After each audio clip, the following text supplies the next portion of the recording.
I'm very pleased to be joined by my third guest this morning, a man who has had so much success under both codes and has been on this programme before.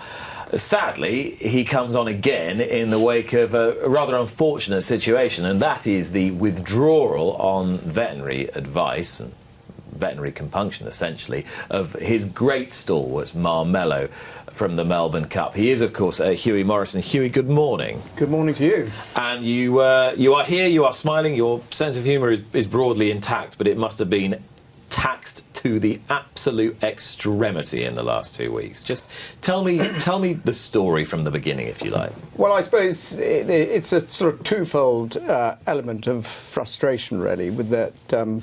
Before all the horses go to Australia, we're checked over by a vet sent to us by the RV. Racing Victoria. Yeah. They assess it, they trot it, we X-rayed it. All the knowledge goes to the chief vet in Australia, Grace Forbes, and no problem. Off he goes, no problem. And he obviously went into quarantine first, no problem. Is that mandatory for every runner? So every runner is checked and tested before they go? I assume so, but I think that's the case. And actually, the vet who looked at him in the yard said, "Oh, gosh, he trots so much better than some of the others."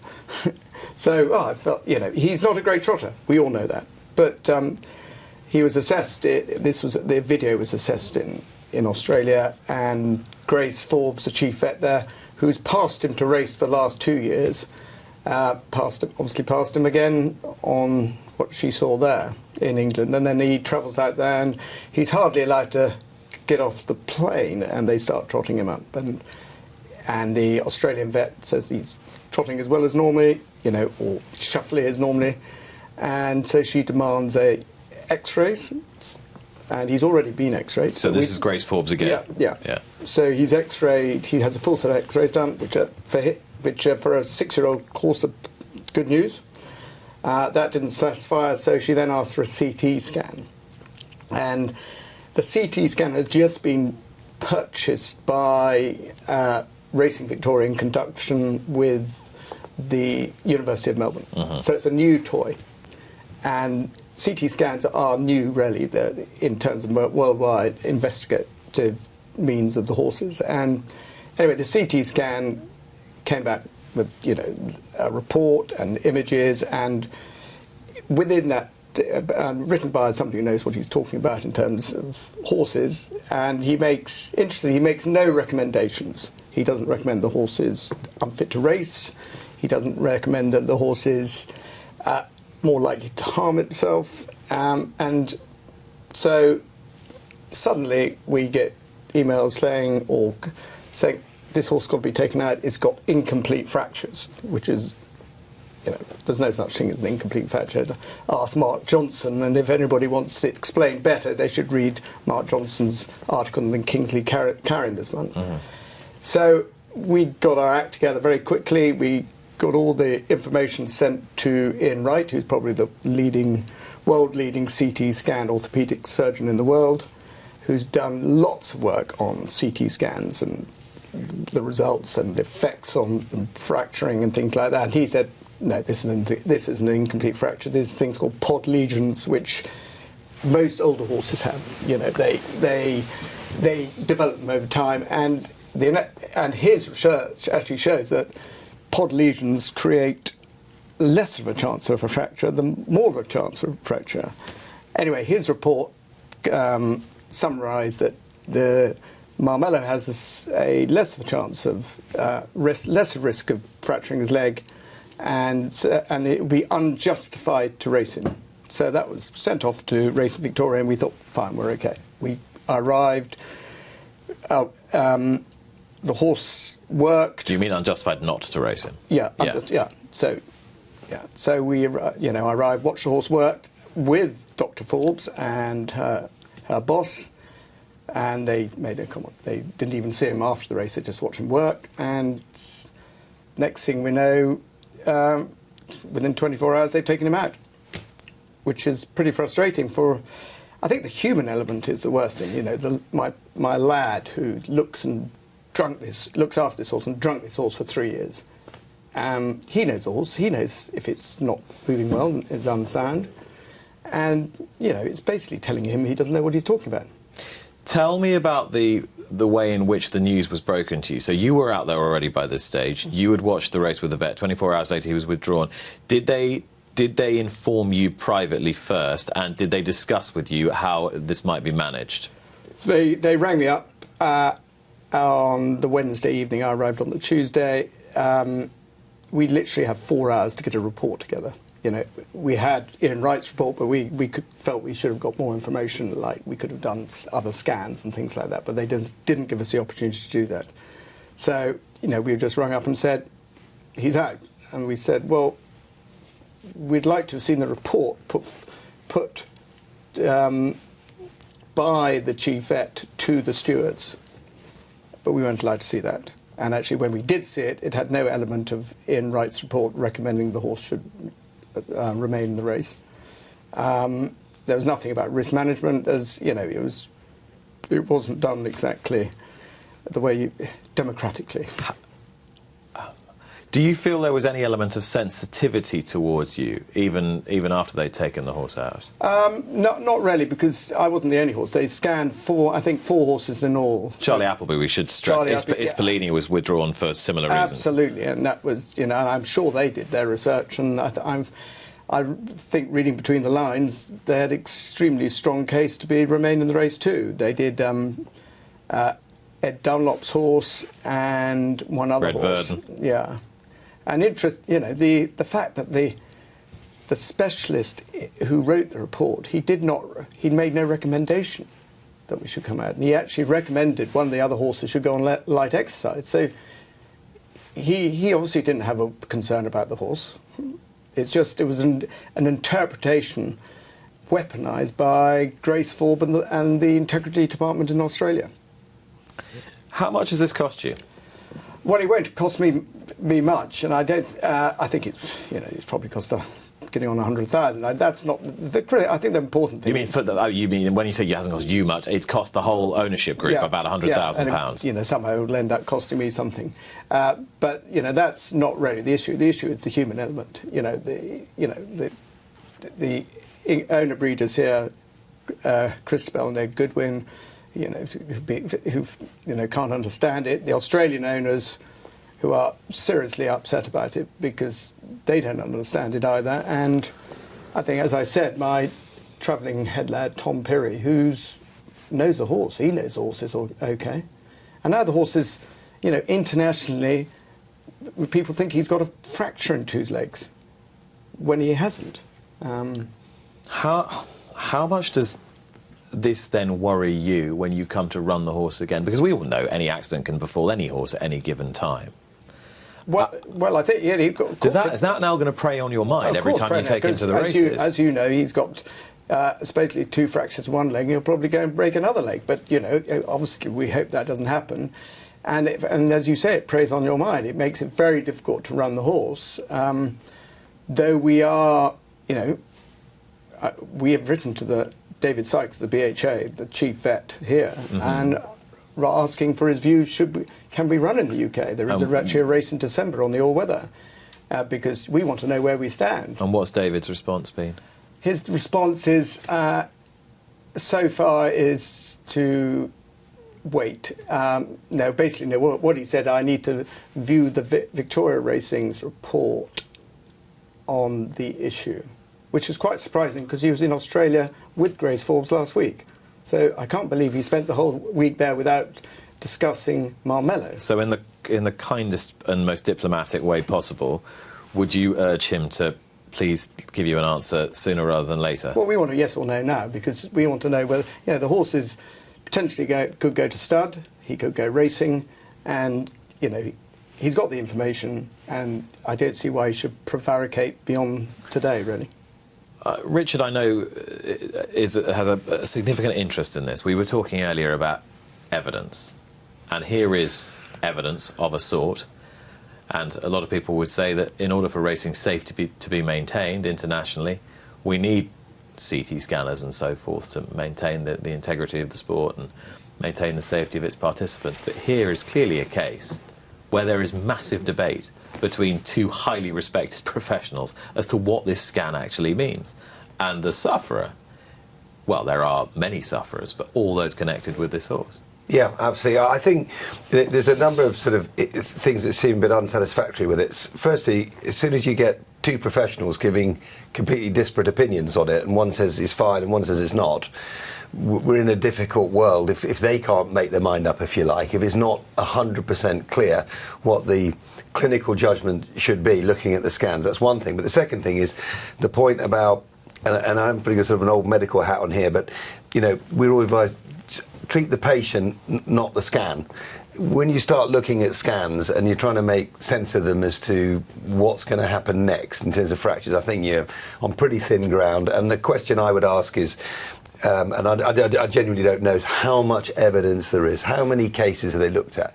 Have they assessed 50,000 normal horses, scanned them, got the reports and assessed those first before they start trying to work out who shouldn't run? Because that's always your basis as a scientist, Yeah. isn't it? You have to have the There's sample no size to sci- understand the context. There's no science based on the decision there. They've got a new scanner. You know, Ian Wright has got science. He's got research. He's done years of research in Newmarket on CT scans and fractures. So he's got the science. The decision made in Australia, there's no science there. So it's quite concerning that they're making decisions without the science backing it up. And I suppose the wider point, Barty, is that this now is technology that is going to be used by many racing jurisdictions. I mean, I think almost certainly similar methods are going to be employed in the United States. And we saw before the Breeders' Cup several horses being taken out on veterinary advice that the trainers didn't necessarily agree with. Chad Brown, Aidan O'Brien, etc. Yes, well, yes, it becomes a very difficult thing to negotiate through, as the doctor and the trainer here both said. You've got to have a basis of science for it before you can decide. But also, I mean, with Hughie's horse, he's 6. So in human terms, he's getting on towards our age. You know, we're not talking about a young Olympic athlete going around who's 100% sound. As you get older, you're going to get a few knocks and scrapes or whatever. That's just life. But here's where it gets difficult, and I know Hughie will understand this. For the Melbourne Cup, who've had a number of fatalities in the last few years and are keen to ensure a safe running of the race, you have a Racing Victoria looking at a piece of new evidence, quote unquote, from a piece of new technology, and all it says to them is incomplete fracture. No, it doesn't actually say. No, it doesn't. Does it not say incomplete fracture? No, fracture? it's not saying that. It's just being sort of an interpretation by a non-surgical vet who's the chief vet in Racing Victoria is drawing that conclusion from a report which is disagreed with by somebody who actually knows what they're talking about. I accept all that. So take it one step further. So the regulatory officer, so the veterinary regulatory officer, not the veterinary surgeon, has deduced that, correctly or incorrectly, from the report, has passed it on to the chief steward and says, right, I'm deducing incomplete fracture in horse X, in this case Marmelo, and they just go, right, incomplete fracture, out. And they don't have any grey area. I have complete sympathy with you, and I have absolutely no doubt that the horse was completely fit to run. But can you understand how a situation like this has now unfolded, given that the eyes of the world are on this race? Well, if they really were being consistent and taking the view in terms of the whole aspect of horse welfare in Australia, they would have CT scanned every horse in the race. They only CT scanned 4 potentially. Absolutely. And the irony is the fracture of Rostropovich this year was in the pelvis, and the CT scanner only covers from the knee down, and the sad fatality last year was of a broken shoulder, so that wouldn't have shown either. So they're actually creating a sort of huge can of worms, because, you know, to prevent those, you probably need a bone scan.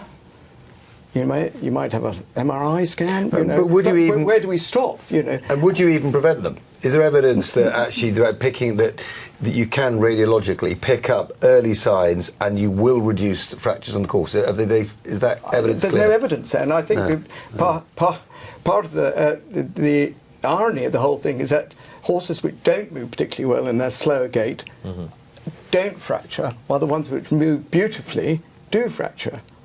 Exactly. That's why I think that's the irony, and so vets coming in and sort basically. of, you've got to trust the people. We know our horses, and gosh, do we live and drink and sleep with Marmelo? And as I said, Tom Perry rides a horse every day. He knows the horse. If he felt the horse was had a serious issue like a fracture, he would be the first person to stop us. None of us want to harm any horse.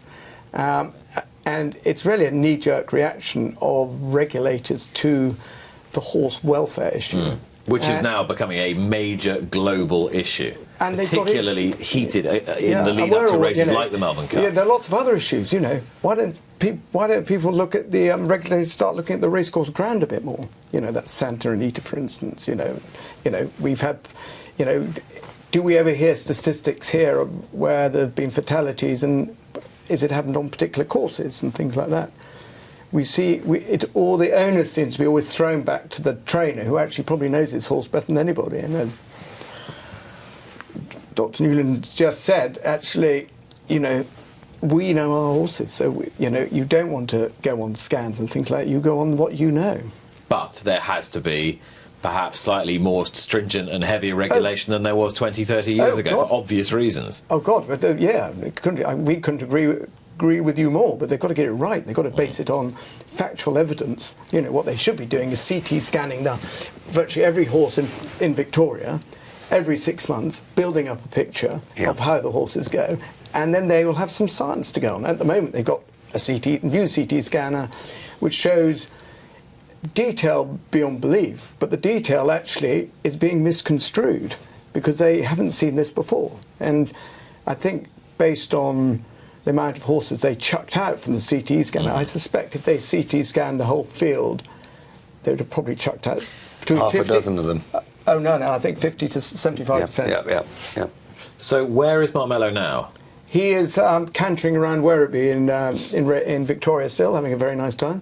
He'll have to come back. He's coming back to the cold wet on Thursday. Luckily, he loves travelling. I wish I could travel as well as he does. And you're waiting for an answer from the BHA, and I mean, if you entered him tomorrow, would you be able to run him here? You just don't know. I don't know. We're doing what we feel the sensible thing, asking the question before we plan ahead. And the fact that David Sykes was over in Australia, accompanying Grace Forbes, he was there at the trot up, so he could see all the horses trotting up, which I did, which was interesting in itself. You would thought that half the point of him going there isn't to compare notes on issues such as this. I know you are a massive fan of the race, or have been a massive fan of the race. Is this it now? Are you and Melbourne done? No. We love the Melbourne Cup. We're just, it's just a sort of issue of an integrity department which has basically nobody controlling them. And the rest of people in Australia, Racing Victoria, who are absolutely fantastic, look after us really well, and we've got a couple of horses at the moment owned by the Australian team, Aussie Keir and his friends, in training here, and I'm sure we'll be going back with them next year. Well, that's good to hear. That is good to hear. So it's a question of no hard feelings in one respect. You've got to understand how regulators and integrity behave. They're more interested in looking good than actually looking at the science. So, you look at it in this country, we've got the children issue, we have the flu issue. Two crashing mistakes made basically not on the science. Shall we look at this year's Melbourne Cup? Let's do that. Let's have a look back at it, because it provided enough drama for us to talk about it for another half an hour if we wanted to. But it was victory for a locally trained horse, which was extremely important for Australia. The first Australian-bred horse to win the race since 2009, skimming the fence in the hands of Craig Williams. And Frankie Dettori, you can see the white cap there, finishes second by a nose, gets demoted to fourth because he edges into the whip and into the path of Aidan O'Brien's Il Paradiso, who's eventually promoted to third, and that means Prince of Arran, the outside, the blue and orange colours, is promoted to second for Charlie Fellows. Another heroic performance from Prince of Arran, who is now bound for the Japan Cup. I think I've just about got all the salient points out. in the closing stages. Where do you want to start, Barty? What was the biggest story from the Melbourne Cup? He's not going to Japan, is he? Because of the stalls blanket, they can't use that. Now is this news that I've missed? Sorry, it was tweeted yesterday. It was tweeted yesterday. Yeah. Apologies. He was going to go to Japan. I missed that yesterday. But he's not. Right. Okay. Well, that's a shame. But it's still a heroic performance. It was the first time I've seen it. Very exciting race, wasn't it? First time you've seen it? Yes. It goes on at 3 o'clock in the morning, doesn't it? Dear, oh dear, oh dear. Don't admit it to everybody. Right. So what do you make of it? Well, it was, as you say, it's nice of Craig to win it. Nice, as you say, for the Australians to snatch back their biggest race for a while. I sort of get that there was a lot of will Frankie ever win a Melbourne Cup stuff in the papers, but you know, I mean, this is the incident. Frankie Dettori straightens up now, takes his horse away from Wayne Lorden finishing fast, and I suppose the stewards have had a pretty difficult decision to make there. Where would Il Paradiso have finished but for the interference? And I suppose, given it's a finish of short heads, they've decided that they needed to put Frankie behind Il Paradiso. I think he would have won, wouldn't he? Do you think Il Paradiso would have won? I think so. Because actually, the interference, I think, actually pushes Il Paradiso onto the actual winner, which I think the jockey admitted revved him up and pushed him on. Ooh, he fights and goes on again there. Yeah, no doubt that Il Paradiso is the unlucky horse, and he continues his career down under in Australia. Does he? I'm not a great... Yes, he does. Yes. He does. It's great that we're all educating each other here on the ramifications of what happened after the Melbourne Cup. And I say another heroic run from Prince of Arran. I know, he's a fantastic horse, isn't he? He loves the weather. We've seen him down there. Obviously, Charlie down there.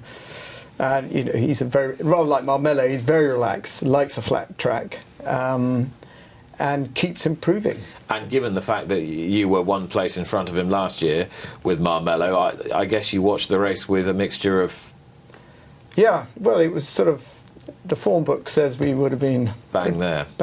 But it wasn't to be, but, you know, we were second last year, we can't complain. This issue about, I mean, just on a more general level, forget the scanning, about, you know, when horses go to the races and get trotted up, it can be a source of great frustration. I've certainly been caught 2 or 3 times and been told we can't run our horse, and you've said it maybe seemed trivial, but you send a horse to market raise and the owners have gone there. It's quite a bit of travelling there and back, and you're all lined up, and then someone trots it up and they say no, and I've been in the situation where then I get alerts. I then see the horse trot up again with me there. So well, this is fine. Then we appeal to the senior vet, and they just won't reverse it. They take the decision. It's easier to say no than to say yes. And you can understand that as well. I can understand it. Because if you say no, then you change your mind and say yes, and God forbid something happens.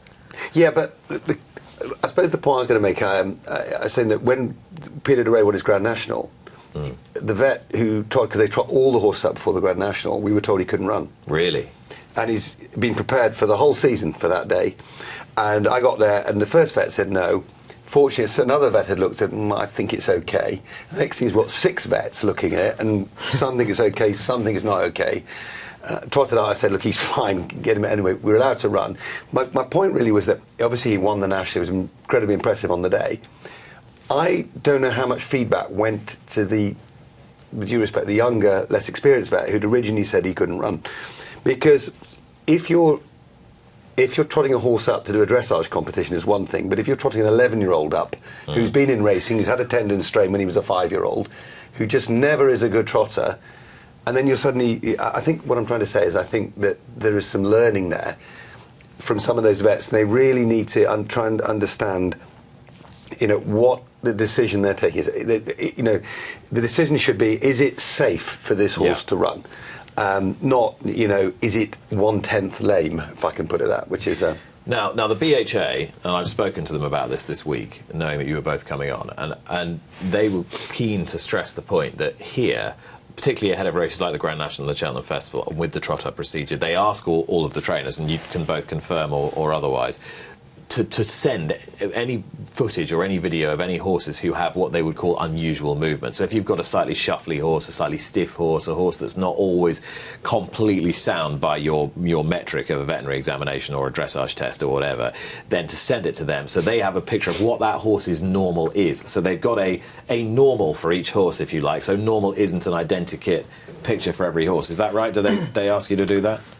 Not really. I've had after the event saying when they picked a horse out of problem after the event and you've been stopped, and then say, oh, we'll come and have a look at another time. My view is if that's what they want to do, they're happy to come and do unannounced visits anytime they want. Come and see the horses trot up if they want to do it at home.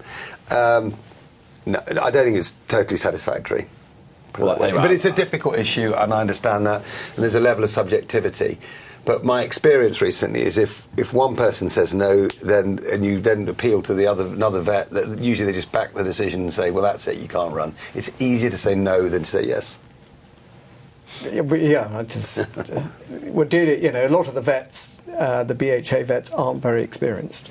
Yeah, and they're not. They may be out of practice for a while, and the point is, we're dealing with highly tuned athletes who are constantly on the go, so that they don't pull out always 100% trotting sound, and we are the trainers, we know them, so they should trust us. And as I said earlier, more horses actually have catastrophic injuries as a result are the good trotters than the bad trotters. But they can't trust you. They can trust you. Well, they should do, because they give us a licence. And the whole element of the BHA now is that they don't trust us doing anything. And they've just got to stand back and actually, if they're licensed us, to let us get on with it. If they don't like the way we're doing it, take our licence away. But surely it should be a collaborative process. And so we've got to find a way whereby you have respect for the vets that the BHA employ, and the vets that the BHA employ respect you in turn. And I feel that from listening to both of you, there's clearly a fissure has developed there that needs to be healed somehow, and it's a question of how we go about healing it. Yeah, I don't think we do. I think the trouble is we don't, as trainers, have a lot of respect for quite a few of the BHA vets, and that's why we, because of instances like this, we're not trusted to do the job properly. I can't think of many trainers who'd actually want to run their horse thinking their horse is lame.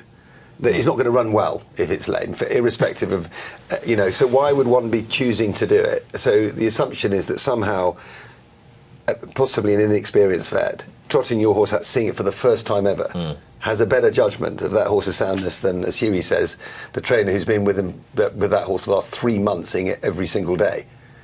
You can see the frustration when it happens. I can, and I can certainly understand the frustration that you've been through for the last, 10 days, 2 totally weeks. And thank level. you very much, Hughie, for coming on and talking to us about it again. Thanks for listening to the truth and the story of the whole issue.